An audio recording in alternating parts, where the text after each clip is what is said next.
Айгерім мен Әсем бала кезден бері айырылмас құрбылар еді. Екеуі де университетті бітіргенімен жақсы жалақысы бар жұмыс таба алмай жүрген болатын. Жалғастырмас бұрын арнаға тіркеліп, лайк басып кетуді ұмытпаңыз. Ал сіз бұл видеоны қай қаладан көріп отырсыз? Қазір сізде сағат қанша? Пікірге жаза кетіңіз. Бір күні кешке Әсем қуанып Айгерімге қоңырау шалды. Айгерім, саған айтар керемет жаңалығым бар. Не болды? Дубайға жұмысқа шақырып жатыр. Айгерім аң-таң болып қалды. Қандай жұмыс? Модельдік агенттік екен. Жай ғана брендтің киімдерін киіп, фотосессияға түсесің. Ешқандай қиын жұмыс емес. Бір айда бірнеше мың доллар төлейді екен. Айгерім сенбей күлді. Біз модель емеспіз ғой. Әсем дереу телефондағы хаттарды көрсетті. Қазір бойым ұзын, түрім жарасса болды дейді. Инстаграмнан көріп өздері шақырған. Жол ақыны да, қонақ үйді де өздері төлейді екен. Айгерімнің де қызығушылығы оянды. Шынымен сонша ақша төлей ме? Иә, 2 ай жұмыс істесек Қазақстанға жақсы ақшамен қайтамыз. Арманымыздағы көлікті де аламыз, ата-анамызға да көмектесеміз. Әсем бірнеше күн бойы Айгерімді көндірумен болды. Ақыры Айгерім келісімін берді. Агенттік оларға барлық құжаттарды өзі дайындап берді. Ұшақ билеті де электронды түрде келді. Екеуі еш күмәнданбады. Керісінше, өмірлері дәл осы сәттен бастап өзгеретініне сенді.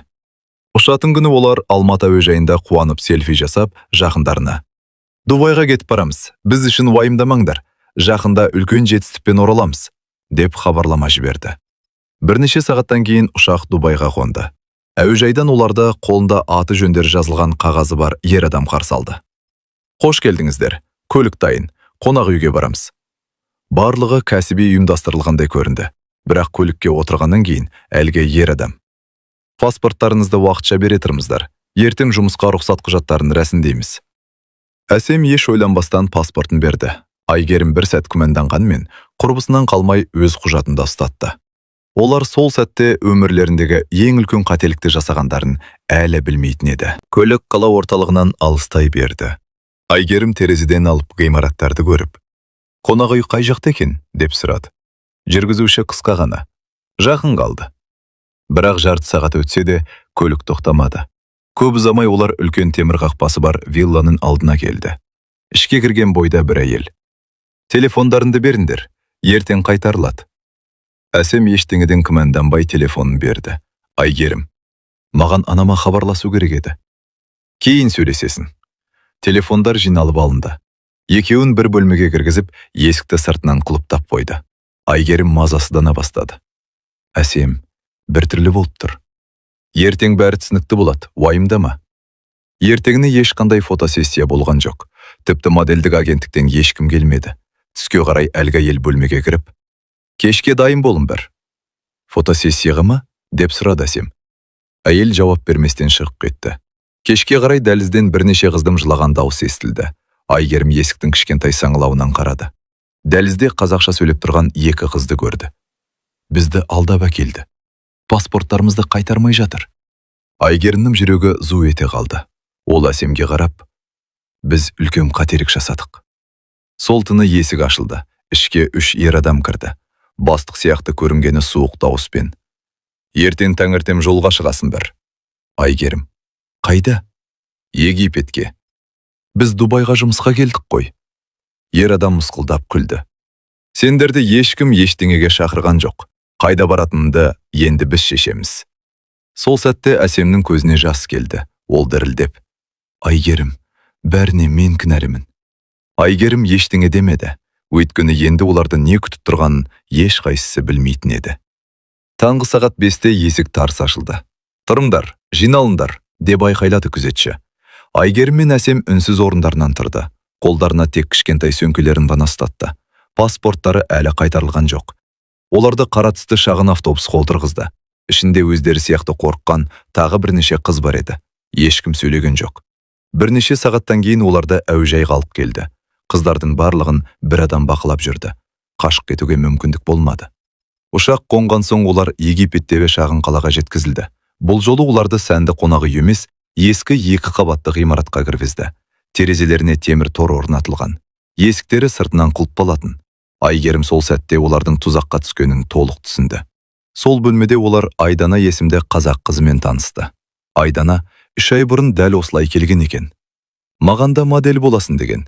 Келген күні-ақ телефонымды, паспортымды алып қойды. Содан бері үйімді көрген жоқпын. Әсем көз жасын тыя алмады. Біз енді не істейміз? Айдана сыбырлап жауап берді. Айғайламаңдар, мұнда барлық жерге камера қойған. Бірақ бір мүмкіндік бар. Ол терезеден алыс жерде орналасқан полиция бекетін көрсетті. Кейде қоқыс шығаруға алып барады. Сол кезде көшеге шығамыз. Егер адамдардың назарын алдыра алсақ, аман қалуымыз мүмкін. Сол түні Айгерім ұйықтай алмады. Ол ата-анасын, туған жерін, Қазақстанды ойлады. Ал Әсем үнсіз жылап жатты. Кешірші. Егер мен сені көндірмегенімде, мұнда болмас едік. Айгерім оның қолынан ұстап. Енді бір-бірімізді кінәламайық.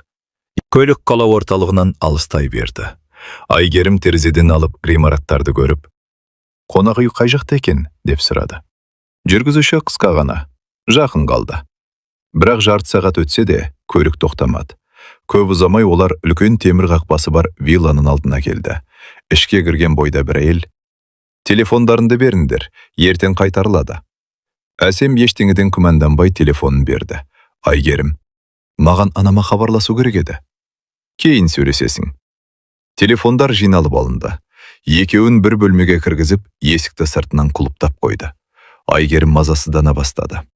Әсем, бір түрлі болып тұр. Ертең бәрі түсінікті болады, уайымдама. Ертеңіне ешқандай фотосессия болған жоқ. Тіпті модельдік агенттіктен ешкім келмеді. Түске қарай әлгі әйел бөлмеге кіріп, «Кешке дайын болыңдар». «Фотосессияға ма?» деп сұрады Әсем. Әйел жауап берместен шығып кетті. Кешке қарай дәлізден бірнеше қыздың жылаған дауысы естілді. Айгерім есіктің кішкентай саңылауынан қарады.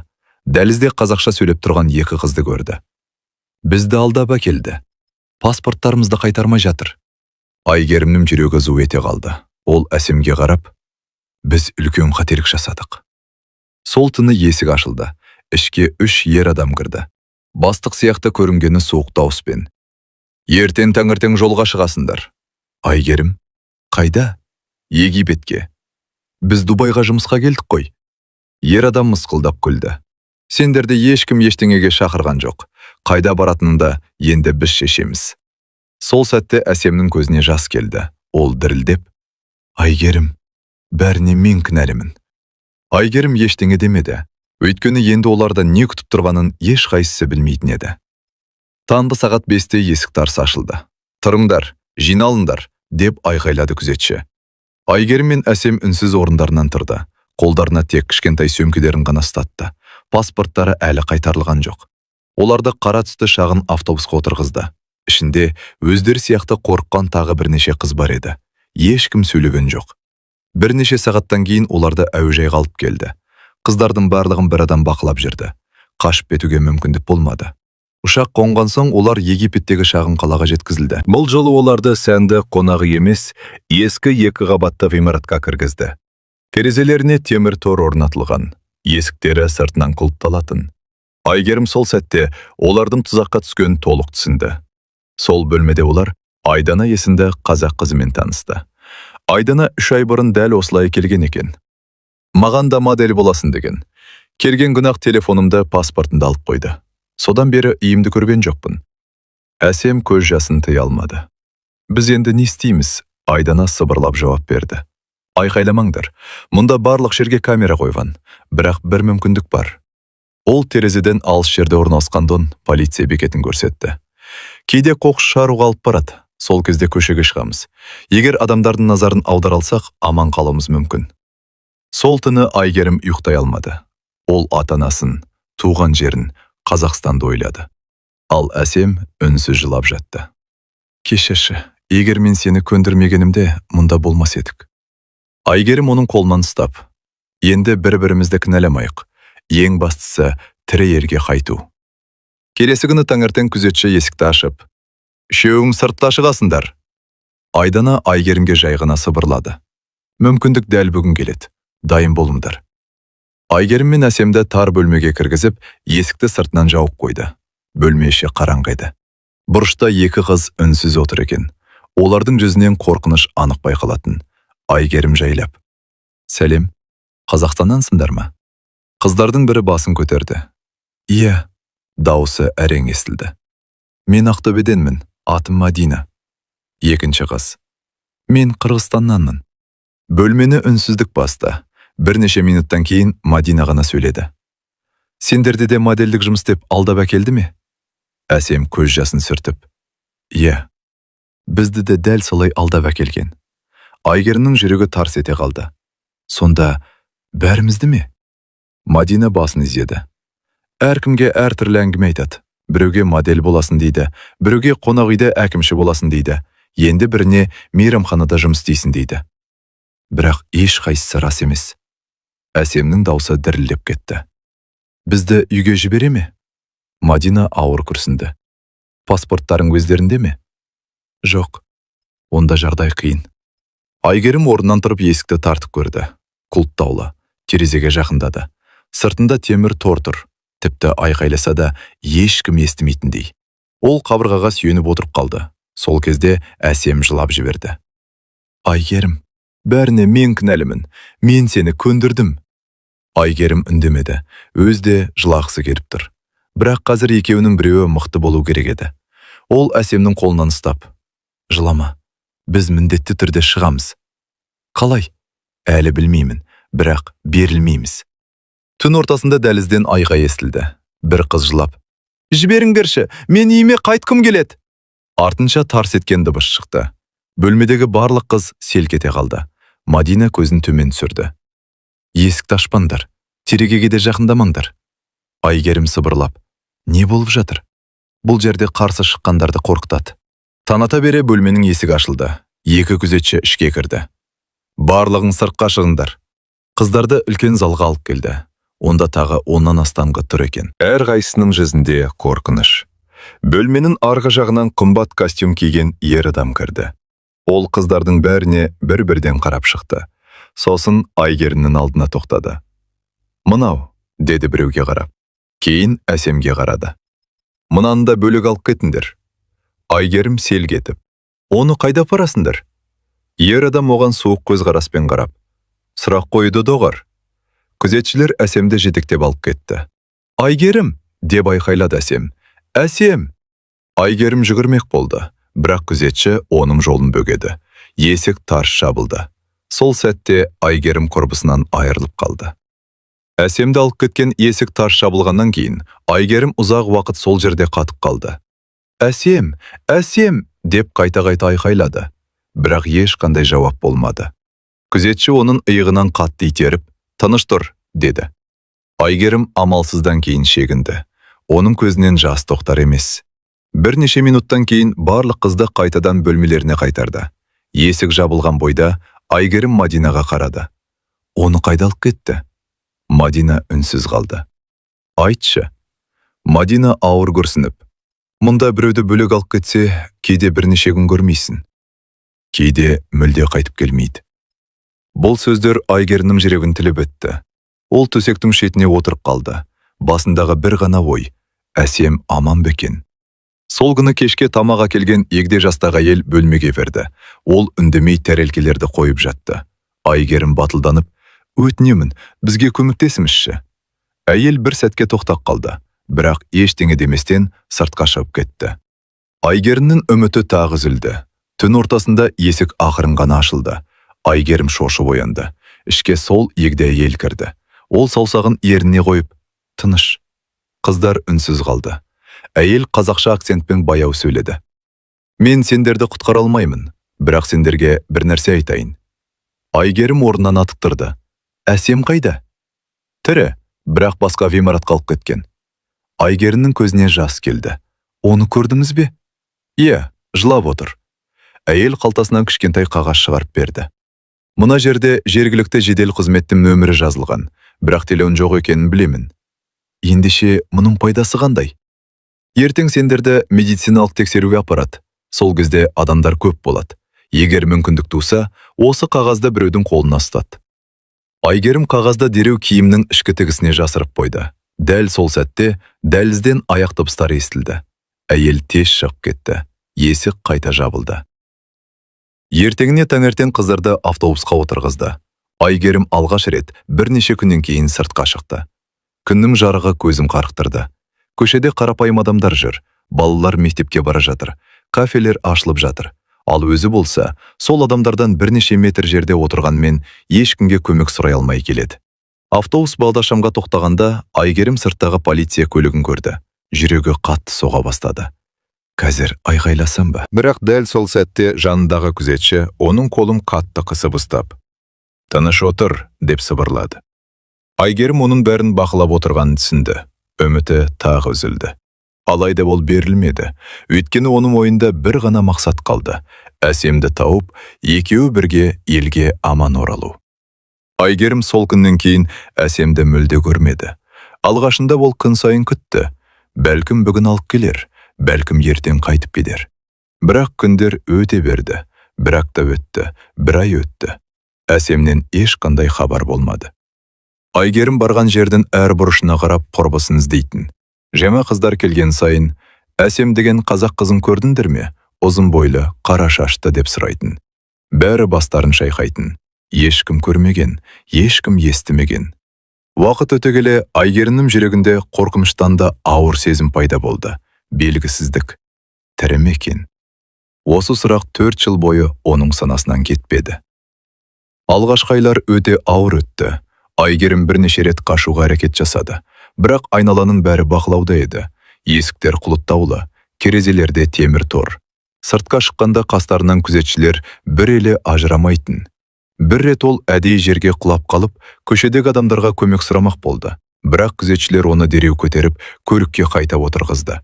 Сол түні оны басқа бөлмеге ауыстырды.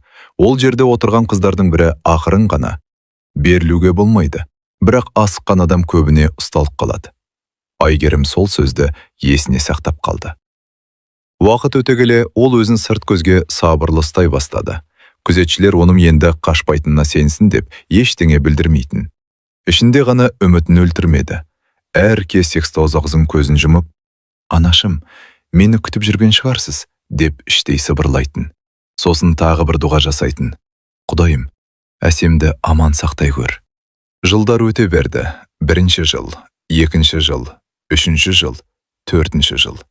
Айгерім уақыттың қалай өткенін өзі де байқамай қалды. Бірақ бір нәрсе өзгерді. Ол жүрген ғимаратта қызметкерлер ауыса бастады. Жаңа адамдар келді. Жаңа күзетшілер келді. Ескі тәртіп бұрынғыдай қатал емес еді. Айгерім осы өзгерістерді үнсіз бақылап жүрді. Бір күні асханада жұмыс істейтін егде әйел оған су әкеліп тұрып, өте баяу дауыспен, «Сен Қазақстаннансың ба?» Айгерім селк ете қалды. «Иә, қашқың келе ме?» Айгерім әйелдің көзіне ұзақ қарады. Бұл тұзақ па, әлде расымен көмектеспек пе? Ол ештеңе демеді. Әйел жай ғана, «Асықпа, мен тағы келем», деп кетіп қалды. Сол түні Айгерім ұйықтай алмады. 4 жыл бойы алғаш рет оның жүрегінде кішкентай ғана үміт сәулесі пайда болды. Бірақ ол әлі ештеңеге сенгісі келмеді. Өйткені бұрында талай рет үміттеніп, кейін қатты күйзелген еді. Бұл жолы бәрі басқаша бола ма? Әлде бұл тағы бір алдау ма? Түн бойы Айгерім көзіле алмады. Әлгі әйелдің сөзі қайта-қайта есіне түсе берді. «Қашқым келе ме?» 4 жыл ішінде мұндай сөзді ешкім айтпаған еді. Бір жағынан үміттенді, бір жағынан қорықты. Егер бұл тұзақ болса, жағдайы бұрынғыдан да қиындайтынын жақсы түсінді. 2 күн өтті. Әйел көрінбеді. Айгерім енді бәрінен күдерін үзгендей болды. 3-ші күні асханаға жұмысқа түскенде әлгі әйел тағы келді. Ол айналасына көз жүгіртіп алып, Айгерімге бір бөтелке су берді. «Ештеңе деме, тыңда ғана». Айгерім үнсіз басын изеді. «Ертең таңертең сендерді азық-түлік қоймасына апарады». Айгерім таңырқап қалды. Өйткені оларды бұрын ешқашан қоймаға жібермейтін. Қойманың артында ескі темір есік бар. Соңғы айда оның құлпы бұзылған. Бірақ оны бұл жерде ешкім жөндеткен жоқ. Айгерім демін ішіне тартып тыңдап тұрды. Сағат 9 шамасында күзетшілер ауысады. Сол кезде бірнеше минут бақылау әлсірейді. Әйел осы сөздерді айтып болған соң, ештеңе болмағандай кетіп қалды. Сол түні Айгерім таң атқанша дұға етті. «Құдайым, осы жолы мүмкіндік бере көр». Таң атты. Барлығы әдеттегідей басталды. Қыздарды жұмысқа бөлді. Айгерімді қоймаға жіберді. Жүрегі қатты соғып тұр. Әр қадамын байқап басып келеді. Қоймаға кірген соң ауыр жәшіктерді таси бастады. Сырт көзге бәрі қалыпты көріну керек еді, бірақ оның назары үнемі артқы есікте болды. Бір кезде алыстан күзетшілердің бір-біріне айқайлап сөйлескені естілді. Содан кейін тыныштық орнады. Айгерім терең тыныс алды. Баяу ғана артқы есікке жақындады. Қолын тұтқаға қойды. Сықыр. Есік ашылды. Ол бір сәтке қатып қалды. Шынымен ашылды. Ештеңені ойлаған жоқ. Жүгіре жөнелді. Құм басқан тар көшемен бар күшімен жүгіріп келеді. Артынан ешкімнің келе жатқанын да білмейді. Тек тоқтамады. Бірнеше минуттан кейін арт жағынан айғай естілді. Оның жоқ екенін байқап қалған еді. Айгерім артына қарамады. Қалаға қарай жүгіре берді. Көшеде адамдар көбейе бастады. Көліктер, дүкендер, автобустар. Ол адамдардың арасына кіріп кетті. Бірнеше секундтан кейін бұрылып қарағанда, соңынан қуған адамдар көрінбей қалды. Бірақ ол бәрібір тоқтамады.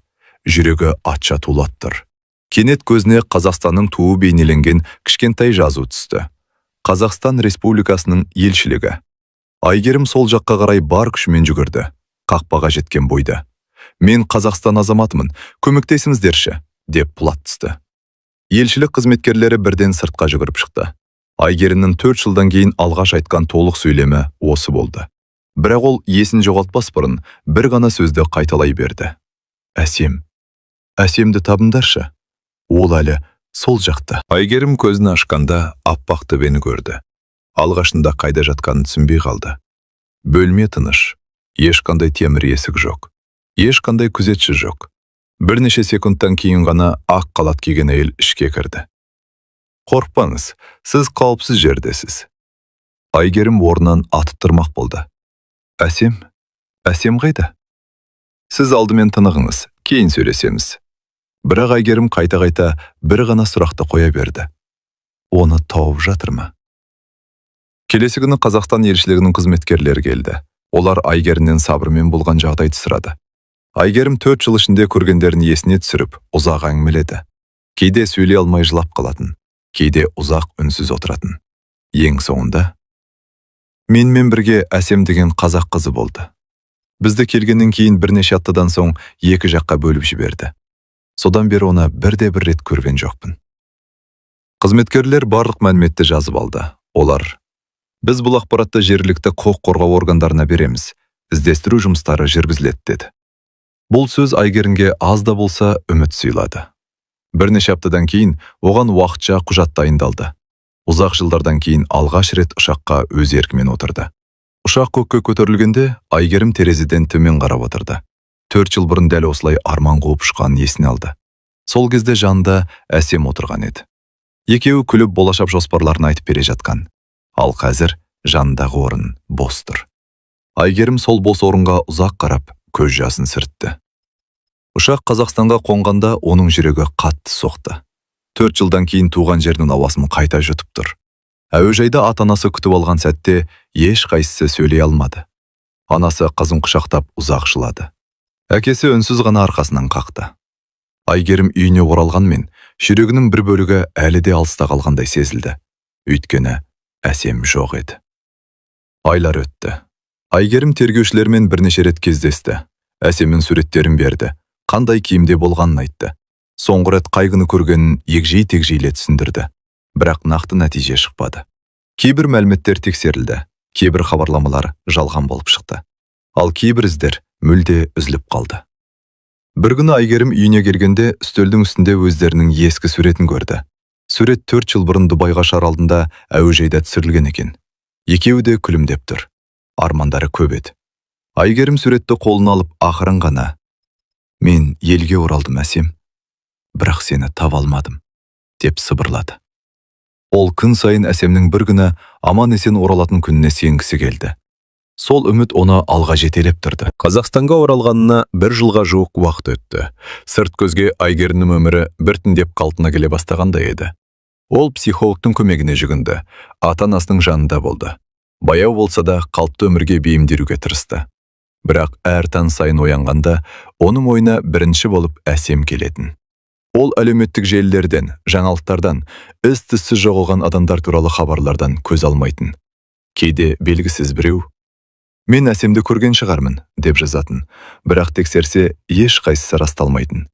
Үміт тағы да үзілетін. Bir күні Айгерімге полиция қызметкері хабарласты. Сәлеметсіз бе, Айгерім? Біз сіз берген мәліметтер бойынша тағы бір тексеру жүргіздік. Айгерімнің жүрегі дүрсілдеп кетті. Әсем табылды ма? Телефонның арғы жағында аз ғана үнсіздік орнады. Өкінішке қарай нақты ақпарат жоқ, бірақ тергеу тоқтатылған жоқ. Айгерімнің үміті тағы сөніп қалды. Сол кеште ол өз бөлмесіне кіріп, 4 жыл бұрынғы суретті қолына алды. Суретте екеуі әуежайда күліп тұр. Әсем күлімсіреп, байып қайтамыз деген еді. Айгерім көз жасын сүртіп, сені әлі күтіп жүрмін, деп сыбырлады. Уақыт өте келе Айгерім басқа қыздарды сақтандыру үшін өз басынан өткен оқиғаны айта бастады. Университеттерге, жастар кездесулеріне барып, ешқашан тек әлеуметтік желідегі жарнамаға сенбеңіздер. Жұмысқа шақырған компанияны міндетті түрде тексеріңіздер. Туыстарыңызға қайда бара жатқандарыңызды айтыңыздар, деп ескертіп жүрді. Ол мұны қорқыту үшін емес, бір адамның болса да алдан қалмау үшін жасады. Бір күні кездесуден кейін жас қыз келіп, апай, сіздің әңгімеңізден кейін мен күмәнді жұмыс ұсынысынан бас тарттым. Мүмкін сол арқылы өмірімді сақтап қалған шығармын, деді. Айгерім алғаш рет ұзақ уақыттан кейін шынайы жымиды. Егер өз басынан өткен қайғы басқа біреуді сақтап қалса, оның айтқандарының мәні бар еді. Бірақ жүрегіндегі бір үміт ешқашан өшпеді. Әсемнің бір күні табылып, елге аман оралуын ол әлде күтетін. Түн сайын дұға жасағанда соңғы сөзі өзгермейтін. Құдайым, Әсем қайда жүрсе де аман болсын. Оқиға осымен аяқталған жоқ. Өйткені кейбір адамдардың тағдырына жауап әлі күнге дейін табылмаған. Ескерту, бұл көркем шығарма. Дегенмен шынайы өмірде адам саудасы мен жалған жұмыс ұсыныстары кездесуі мүмкін. Сондықтан шетелге жұмысқа шығар алдында жұмыс берушінің заңдылығын тексеріп, құжаттарыңызды ешкімге бермеу және жақындарыңызға қайда бара жатқаныңызды хабарлап отыру өте маңызды. Арнаға тіркеліп, лайк басуды ұмытпаңыз. Қай қаладан көріп отырсыз және сізде қазір сағат қанша? Пікірге жазыңыз.